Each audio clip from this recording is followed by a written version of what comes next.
Congress general secretary Priyanka Gandhi Vadra ने हफ्ते को जिम कार्बेट के शहर रामनगर में एक इंतखाबी रैली से खिताब करते हुए वज़ीर आज़म नरेंद्र मोदी पर हमला करते हुए कहा कि इस बार मोदी हुकूमत नहीं बल्कि आवाम की हुकूमत होगी।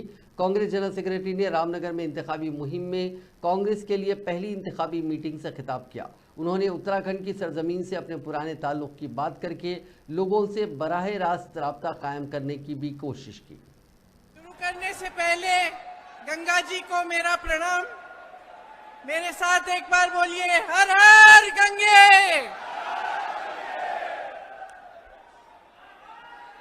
ये एक पवित्र भूमि है।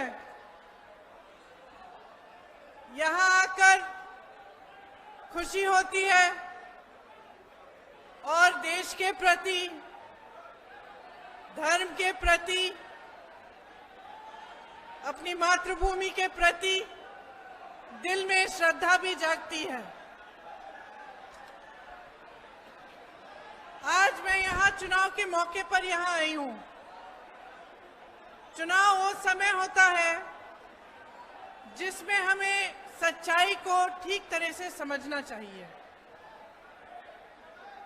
वोट डालने का समय होता है, लेकिन हिसाब लेने का समय भी होता है।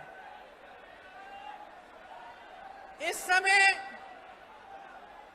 हमें समझना चाहिए, आपको समझना चाहिए कि आप जनता हैं,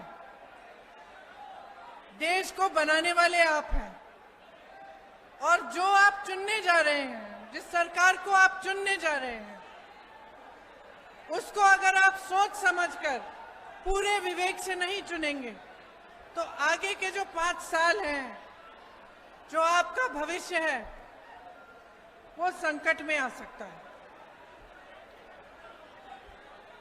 आज जब चुनाव के लिए, प्रचार के लिए आपके सामने नेता आते हैं तो मैं उनके भाषण सुनती हूं। मैं भाजपा के नेताओं के भाषण भी सुनती हूं।